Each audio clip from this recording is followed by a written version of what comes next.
What's up, everybody? Today I'm going to be ranking every single Star Wars movie.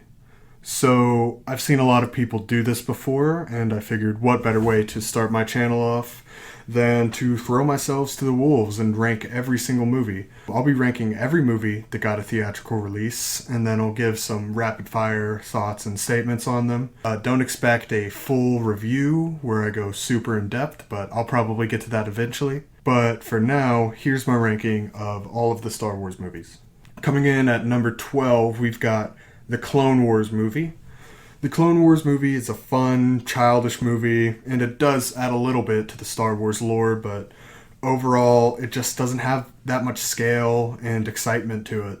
While many new characters introduced in the movie are great, giving Jabba a son is a really confusing move.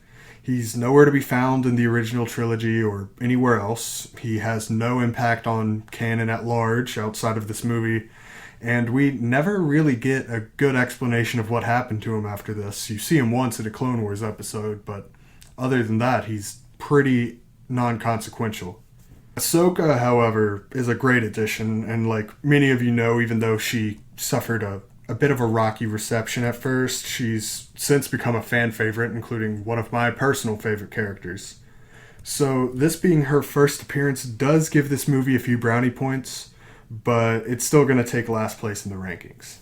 Coming in at number 11, we've got Episode 1, The Phantom Menace. This shouldn't come as too much of a surprise. While it has its moments, such as pod racing, the Darth Maul versus Qui-Gon and Obi-Wan fight, our introduction to the Jedi Council, and just Coruscant as a whole, it's all really awesome. But The Phantom Menace suffers from pretty bad writing and directing, and I love George Lucas as much as the next guy, but I'm not sure what he was thinking about during this movie. It's also the first appearance of Jar Jar, and I don't think I need to say much more about that. Overall, like the prequels as a whole, this movie is great storytelling with kind of poor execution, which is why it finds itself outside of the top 10 on the list. At number 10, we've got Episode 2, Attack of the Clones.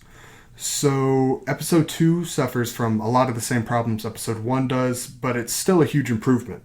Anakin and Padme's love story is pretty painful to watch at times, but I'm not sure if any actor could make Anakin's "I don't like sand" line sound natural, so I don't really blame Hayden and Natalie as much as some people might. Seeing Owen Beru in the Lars Moisture farm was awesome, and it's exactly the kind of Easter egg you want from the Star Wars prequels, so that was really cool.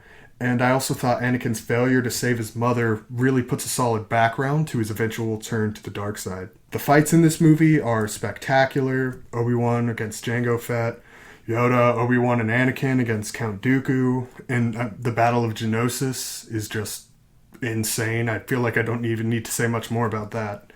The prequels have some of the best fights ever. This movie's got tons of potential, but it is dragged down by some of its worst moments, which is why it's number 10. At number 9, we've got Solo. Solo is fun, but I don't really think it's a Star Wars movie. I mean, yeah, it stars Han and Chewbacca, but it has the feeling of a Marvel movie more than a Star Wars movie. It's still very enjoyable, and Alden Ehrenreich wasn't the greatest casting for Han physically, but I really do think he nails the voice and mannerisms enough to really sell it as Han. The best part of this movie by far is Lando Calrissian, and I'm kind of still holding out hope that they give him his own movie or at least a Disney Plus series in the future, because Donald Glover really nails him. The plot as a whole is pretty forgettable, but the introduction of Enfys Nest and the reintroduction of Darth Maul more than make up for it, and they're both worthy of their own stories in the future, in my opinion. So overall it's fun, but also very run-of-the-mill, which is why in a list of exceptional stories it's near the bottom. So at number 8, we've got The Last Jedi. This one is conflicting, to say the least. It's easily the most divisive movie in the entire franchise, and that's saying a lot. And I'm still not 100% sure what to make of it. On its own, it's a good, fun, and well-made movie, but in the greater context of the saga, it feels very out of place. It feels like it sunk the vision of J.J. Abrams and instead made its own path and kind of left Episode 9 to do damage control. The best way to describe it, at least in my opinion, is it's like a prequel to an episode 8 that we never got. It's tough for me to admit since I was an episode 8 apologist for so long, but this movie's out of place. That being said, Yoda's Force Ghost, the throne room battle, and the Battle of Crate are all incredible, and the overall story on its own, at least, is fun to watch. The Canto Bight sequence, however, is probably my least favorite sequence in Star Wars history, and the character of Rose Tico is just not great. I really wish this movie had a real lightsaber fight too. I mean, the throne room was great, but it didn't have a classic lightsaber fight, and it's the only Star Wars movie not to have one. So overall, it's a very mixed bag, but the better parts of it are good enough to bump it up to number 8. So I might catch a little bit of flack for this one, but at number 7, we've got episode 6, Return of the Jedi. I would say every movie from here on out really is a legitimately great movie, so the decisions were hard. But I feel like episode 6 is easily the worst of the original trilogy. I've never been much of a fan of the Ewoks. I mean, yeah, I love Star Wars for its goofy creatures and aliens, but having a race of primitive teddy bears overthrow the Empire is just kind of ridiculous. The Death Star 2 also feels pretty half-baked, even more so than Starkiller Base, and its destruction sequence, while visually cool, is just not very impactful. And Boba Fett, I feel like it barely needs to be said, but we needed more than 5 lines from him. It feels like this movie just didn't do him justice. Luke's struggle between dark and light is a lot of fun to watch, and seeing him start to unlock his abilities after 2 movies of training is well worth it. Of course, Darth Vader's conversion to the light is probably the biggest moment of the saga, and though part of me always wants him to live, it is the perfect ending to Anakin's arc. Also, on a side note, I feel like I'm the only person who prefers Hayden's Force Ghost to Sebastian Shaw's, but anyways, this movie is a bit up and down, so that puts it at number 7. At number 6, we've got episode 3, Revenge of the Sith. This is another movie I'd consider to be very divisive among the fans. While many fans would throw it at the bottom of the list with the other prequels, others would have it be the number 1 movie. I kind of fall in the middle. Right off the bat in this movie, you can see how much better it's going to be. The Battle of Coruscant is both visually stunning and perfectly executed. The movie also has what might be my favorite moment in the saga, being Anakin and Obi-Wan's fight and subsequent face-off on Mustafar. It does, however, remind you that it's still a prequel movie at times, with some corny dialogue even in the most serious of scenes. The Darth Plagueis the Wise monologue by Ian McDiarmid is probably the most well-acted scene in the trilogy, and one of the most well-acted scenes in the saga as a whole. And Palpatine is just a great character in general. Anakin's conversion to the dark side did feel a bit rushed, and I would have liked to have seen more hesitation and struggle to accept his new life. So it's a little bit off-putting to see him jump right into murdering children without hesitation. The lightsaber fights in this movie are the best in the franchise. You've got Yoda versus Sidious, Anakin versus Obi-Wan, Obi-Wan versus Grievous, Mace Windu versus Sidious. They're all among my favorite fights in the entire franchise. My last and probably biggest complaint about this movie is Padme's death. I mean, she died of sadness. There were thousands of better ways to explain that, with either Vader killing her or even keeping her alive until a few years later. I mean, if you remember in episode 6, Leia says she has memories of her mother. So Padme dying right at the end of episode 3 kind of puts a weird canonical error right there. But regardless, that doesn't ruin a good movie, but it is one of the reasons it misses the top 5. So starting off the top 5, we've got Rogue One at number 5. This movie presents the best look at non-Jedi life that we get in the entire series. Besides maybe The Mandalorian, but I'll go into that at a later time.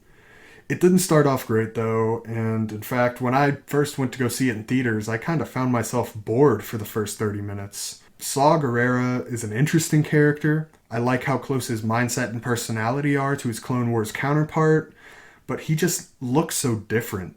And overall, he feels like a separate person entirely because of that. His Rebels appearance does do a decent job of bridging the gap, but it only does so much. Once the Battle of Scarif begins is when the movie really starts for me. I mean, the action, the sacrifice, the peril, it just does a way better job than any other Star Wars movie of showing you the actual sacrifice it takes to defeat the Empire. The repurposed footage from A New Hope fits great into the space battle, and it really sells the connection between the two movies. Watching the strategy of the battle unfold is awesome, and it sells Scarif as the best battle in the saga. And of course, I couldn't mention this movie if I didn't mention the Darth Vader scene at the end because, good lord, is it awesome. Overall, I wish the first parts of the movie were more exciting, but the Battle of Scarif launches it into the top 5. At number 4, we've got Episode 7, The Force Awakens. While not really the most exciting movie in the franchise, it doesn't do anything bad. It was very obviously meant to be a safe play by Disney after the prequels were so poorly received, but it worked. The nostalgia factor was unreal, the action was intense and amazing, and the characters were fun. Kylo Ren is one of my favorite, if not my favorite, character in the entire saga, and seeing him go through all that he did was one of the best parts of the trilogy as a whole. Starkiller Base is a bit lame, and it would have been cooler if they could have come up with a more original weapon, but it's enough of an advancement over the Death Star 2 to be acceptable.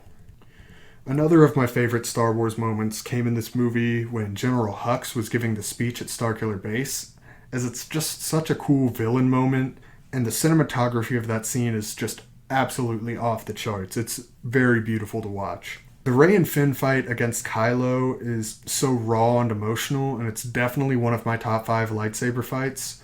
And overall, there's just not much not to like about this movie, which is why it's number 4. At number 3, we've got Episode 9, The Rise of Skywalker. Another divisive movie, but less so than The Last Jedi.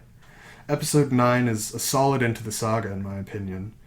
There's a bit of everything here, and for the most part, it works. I have my nitpicks, but there aren't many actual complaints about the movie.